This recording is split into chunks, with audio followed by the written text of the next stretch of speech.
মানছি আমাদের টলিউডে horror film নিয়ে খুব একটা এক্সপেরিমেন্ট করা হয় না, এরা ট্রাই করেছে, সেটা ভালো কথা, বাট এভাবে ট্রাই কে করে ভাই? হ্যালো ফ্রেন্ডস, আমি শুভম। এখন রিভিউ করব অহল্যা, যেটা ডাইরেক্ট করেছে অভিমন্যু মুখার্জি, যেটার কাস্টে আছে আমাদের টলিউডের লিডিং মোস্ট হিরো বনি সেনগুপ্ত, এবং তার সাথে আছে পায়েল সরকার, প্রিয়াঙ্কা সরকার, বিশ্বনাথ বাসু এবং আরো অনেকে। এবার যদি এর গল্পটা একটুখানি বলে দিই, গল্পটা শুনে আপনার একটু চেনাশোনাও মনে হতে পারে, এখান থেকে ওখান থেকে নেওয়াও মনে হতে পারে, তার দায়িত্ব কিন্তু আমার নয়। গল্পটা হচ্ছে বনি সেনগুপ্ত একটা ফ্ল্যাটে যায় এবং তার পাশে একটা পরিবার থাকে, যেখানে একটা হাজব্যান্ড ওয়াইফ এবং একটা বাচ্চা মেয়ে থাকে।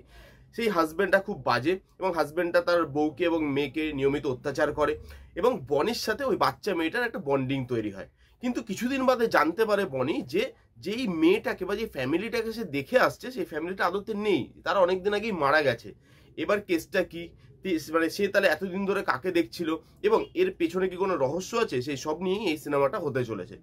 এবার যদি এর পজিটিভ দিক নেগেটিভ দিক নিয়ে কথা বলি, খুব অল্প সংখ্যক এই ট্রেলারটার মধ্যে আমার পজিটিভ দিক লেগেছে, কিন্তু ট্রেলারটার মধ্যে ক্ষমতা ছিল একটা ভালো ট্রেলার হওয়ার, হতে পারলো না। সেটা কেন আমি নেগেটিভ দিকে বলবো, কিছু পজিটিভ দিক আছে, সেগুলো হচ্ছে ফার্স্ট যেটা হচ্ছে প্লটটা ইন্টারেস্টিং। প্লটটা কিন্তু ভালো, একটা মানে নর্মাল প্লট, বাট সেটা দেখে ভালো লাগছে, কারণ বাংলায় এরকম ধরনের কাজ হয় না, তো প্লটটা ফ্রেশ লাগছে দেখে। যে হ্যাঁ, একটা বাড়িতে যাবে, সেখানে ভৌতিক কিছু কাণ্ড কারখানা হবে, সেটার মধ্যে মিস্টিরিয়াস কিছু ঘটনা ঘটবে, যেটা আমাদেরকে স্টোরির সঙ্গে বেঁধে রাখবে, তো সেখানে প্লটটা ভাল লাগছে।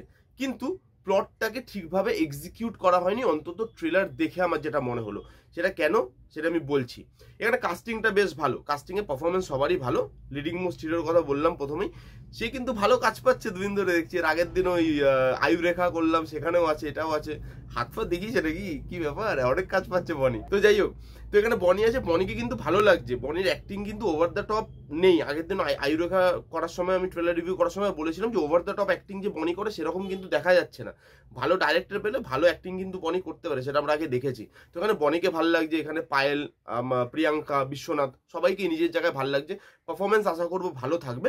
এবার এক্সিকিউশন কেমন হবে সেটা তো মেকার্সদের ওপরে, বাট পারফরমেন্স কিন্তু ভালো হবে, এটুকু আশা করেই আমি চলছি। আর আরেকটা জিনিস আমার ভালো লেগেছে, সেটা হচ্ছে এই মানে আমাদের বাংলা ইন্ডাস্ট্রিতে যে হরর নিয়ে খুব একটা কাজ হয় না, বাট এটা ট্রাই করছে, সেটা দেখে ভালো লাগছে। বাট ট্রাইটা করলে সেটাকে ভালোভাবে করা উচিত বলে আমার মনে হয়, এবং এইটাই এই ট্রেলারের সব থেকে বড় নেগেটিভ পয়েন্ট, যে এরা ভালোভাবে হররটাকে এক্সপ্লোর করতে পারেনি। এবার আমি চলে আসবো নেগেটিভ দিকে। এখানে ফার্স্ট যে নেগেটিভ দিকটা আছে, যে এই ট্রেলারটার মধ্যে হররটা কোথায়? একটা লোক যে ভয় পাবে, বা তার যে গুজবাম্প হবে, বা তার যে দেখে মনে হবে যে না প্লটটা ইন্টারেস্টিং লাগছে, আমি সিনেমা হলে দেখতে যাব, একটু ভয় ভয় লাগছে, গা ছমছম করছে, এখানে ভয়ের তো কোনো জায়গাই নেই। ভয়টাকে পুরো কাটিয়েই দিয়েছে, কারণ এই ট্রেলারের মধ্যে তারা পুরো গল্পটাই রিভিল করে দিয়েছে।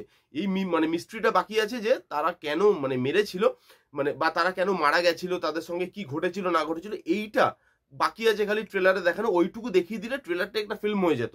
তো ট্রেলার এইভাবে কে কাটে, যার মধ্যে ভয় নেই? আমরা একটা হরর জিনিস প্রমিস করছি, বাস তার মধ্যে কোনো রকম ভয় নেই, স্টোরি আমি পুরো রিভিল করে দিলাম।